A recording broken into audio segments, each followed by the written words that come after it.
estudarmos a produção dos triacilgliceróis ou triglicerídeos, vamos ver as fontes de formação do glicerol 3-fosfato. São 3 formas de obtenção do glicerol 3-fosfato para a síntese lipídica. Uma delas é pela reação catalisada pela glicerol-cinase, ou seja, recupera o glicerol livre, mais ATP, formando o glicerol 3-fosfato mais ADP. A formação do glicerol 3-fosfato para a síntese de triacilgliceróis, tanto no tecido adiposo como no fígado, a fonte pode ser a glicose, como costuma ocorrer no estado alimentado. Então, a glicose é convertida na frutose 1,6 bifosfato na via glicolítica, que vai sofrer a clivagem, né? E o glicerol-DI 3-fosfato pode também ser convertido em hidroxiacetona-fosfato. E essa, através da enzima glicerol 3-fosfato deshidrogenase, que é a enzima 3, converte no glicerol 3-fosfato. Para formar o triglicerídeo, o ácido graxo se liga a CoA, formando acil-CoA, e pode ser acrescentada a dihidroxiacetona-fosfato, como também ela pode entrar no decorrer da síntese a partir do glicerol 3-fosfato, tá certo? Então, a dihidroxiacetona-fosfato vai formar acil-dihidroxiacetona-fosfato e ácido lisofosfatídico, que depois vai dar origem ao ácido fosfatídico, aquele que contém 2 ácidos graxos e um grupo fosfato ligado ao glicerol. Também o glicerol 3-fosfato, uma vez que ele for acilado, né, ele pode também formar o ácido lisofosfatídico. Então, a acil pode entrar na dihidroxiacetona ou no glicerol 3-fosfato. Em seguida, o ácido fosfatídico passa por mais outra acilação, né? E aí nós vamos ter a formação do triacilglicerol. A síntese de triacilglicerol é regulada pela insulina. Então, a insulina ativa a piruvato deshidrogenase, o complexo, que converte o piruvato, que é um derivado da glicólise, no acetil-CoA. E o acetil-CoA pode ser convertido em ácidos graxos, porque a insulina ativa a enzima-chave acetil-CoA carboxilase, que converte acetil-CoA no malonil-CoA, que é o composto que doa 2 carbonos para a síntese de ácidos graxos. Ativando a formação do acetil-CoA e dos ácidos graxos, a insulina ativa a síntese lipídica, a síntese dos triacilgliceróis. Já vimos 2 rotas de formação do glicerol 3-fosfato. A terceira rota é a rota da gliceroneogênese. Então, o que é isso? A gliceroneogênese foi descoberta na década de 60. Então, John Bartlett, Richard Hanson e Gilbert Leinville, eles estudaram, descobriram a enzima PEPCK, fosfenolpiruvato carboxinase.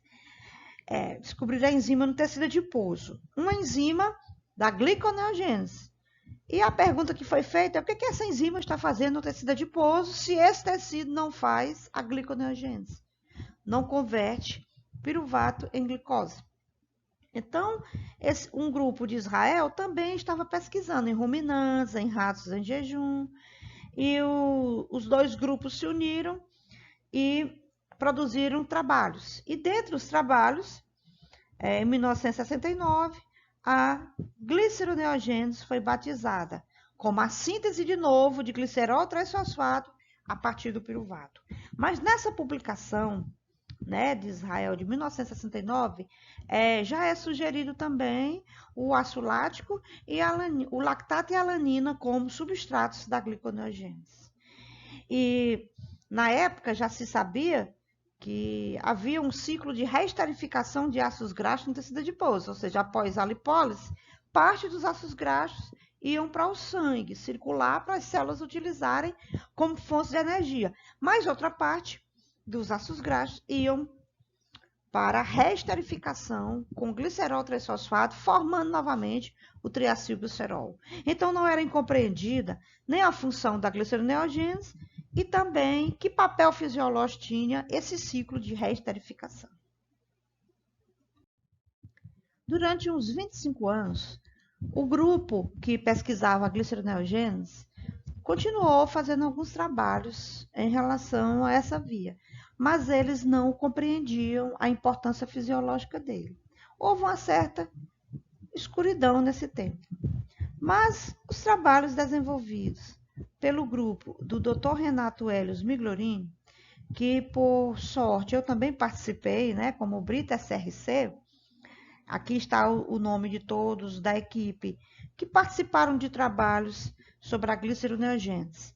Então foram publicados alguns trabalhos nessa fase entre 1992 e 1999 e depois ainda continuou, os estudos ainda continuaram. Mas esse grupo descobriu o quê? Que a gliceroneogênese existe no fígado, que possui altas velocidades no tecido adiposo branco e no tecido adiposo marrom. E que ele tem uma importância fisiológica porque quando ocorre lipólise, que é a hidrólise dos triacilgliceróis no tecido adiposo branco, por exemplo, parte dos ácidos graxos vão para o sangue, ligam-se à albumina e sendo chamados de AGL, ácidos graxos livres, em que o fígado e músculos esqueléticos e vários tecidos vão captá-los e utilizá-los como fonte de energia. Mas uma parte deles que pode, dependendo do grau do jejum, do tempo de jejum, pode ser um percentual até alto deles, são reesterificados para formar novamente o triacilglicerol, num ciclo chamado de reesterificação. E o glicerol 3-fosfato utilizado é o formado na via de gliceroneogênese, ou seja, a partir de aminoácidos, lactato e piruvato. Então, o tecido adiposo, fazendo esse ciclo de reesterificação, controla a quantidade de ácidos graxos livres circulantes, que se for muito aumentada, pode causar resistência à insulina e também ser um dos fatores que pode levar à hiperglicemia e ao diabetes tipo 2, uma vez que as células economizam a glicose ao utilizarem os AGLs. Esse mecanismo também previne a esteatose hepática, ou seja, se o fígado captar um excesso muito grande de ácidos graxos livres, o fígado pode esterificá-los e convertê-los em triacilglicerol. Esses mecanismos previnem o DM tipo 2 e tem sido alvo terapêutico das tiazolinedionas. Podemos ver mais adiante. Em 2006, Richard Hanson, John Ballard e Leah Hirschf, que a Leah era israelita, eles publicaram um review, um artigo sobre a gliceroneogênese. É quase uma comemoração dos 40 anos dessa via, em 2006. E o título do trabalho é A Gliceroneogênese, a via que quase não existiu. Quer dizer, para a ciência, porque quase que ela ficou no limbo, não é? Porque quase durante cerca de 20 anos ou mais, ela ficou sem uma compreensão de sua função. E nesse artigo, ele agradece ao Dr. Migliorini, que foi meu orientador, e ao grupo que trabalhou com ele, certo? Sobre as importantes pesquisas dessa via de gliceroneogênese. Finalmente, temos a via da gliceroneogênese. Então, ela se parece muito com a gliconeogênese. Aminoácidos, o ácido lático, podem ser convertidos no piruvato, e o piruvato entra na mitocôndria, forma oxalacetato, forma malato, que sai da mitocôndria e fornece oxalacetato citosólico, tá certo? Então, a partir do oxalacetato é formado o fosfenol piruvato, ou PEP. A enzima, que está pequeno, é a fosfenol piruvato carboxinase, essa aqui, ó, que eu estou circulando agora embaixo. A fosfenol piruvato carboxinase, chamada PEPCK. Ela é a enzima-chave da gliceroneogênese. Depois ocorre uma inversão das reações como se fosse o reverso da glicólise. E quando chega no gliceraldeído 3-fosfato, este é convertido na dihidroxacetanofosfato, que vai formar o glicerol 3-fosfato, necessário para a reesterificação dos ácidos graxos, formando triacilgliceróis. Então, essa via é a chamada via de gliceroneogênese. Há um ciclo do triacilglicerol de forma integrativa entre o tecido adiposo e o fígado. Como é que funciona esse ciclo? O tecido adiposo possui triacilglicerol. No jejum, sofre ação da lipase hormônio sensível e vai ser hidrolisado a glicerol livre e ácidos graxos também livres. Os ácidos graxos vão circular no sangue, chamados como AGL, ligados à albumina e podem ser captados pelos tecidos e podem ser captados também pelo fígado, tá certo? Esses ácidos graxos, eles são liberados no sangue juntamente com o glicerol livre, que também é captado pelo fígado, e dentre um dos destinos é que o fígado pode fosforilar esse glicerol pela glicerolcinase, ou então executar a via de gliceroneogênese para esterificar esse ácido graxo e formar triacilglicerol novamente, que o fígado exporta como VLDL, tá certo?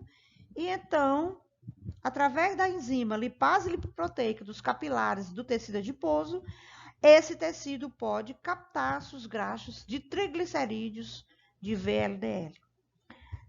Também uma parte dos ácidos graxos, dependendo do grau dos dias de jejum, um percentual muito bom dos ácidos graxos são reesterificados para triacilglicerol novamente. Isso é possível no jejum sem utilização da glicose para formar o glicerol 3-fosfato, porque a via de gliceroneogênese vai fornecer o glicerol 3-fosfato necessário. No tecido adiposo, os glicocorticoides têm um efeito inibitório da gliceroneogênese, porque diminuem a expressão gênica da enzima fosfenolpiruvato carboxicinase, PEPCK. Então, essa é a enzima-chave. Ela sendo inibida, diminui a produção do glicerol 3-fosfato. E os ácidos graxos que seriam reesterificados, então, em maior quantidade, são lançados no sangue. Esse mecanismo pode levar à resistência à insulina. No fígado ocorre o contrário.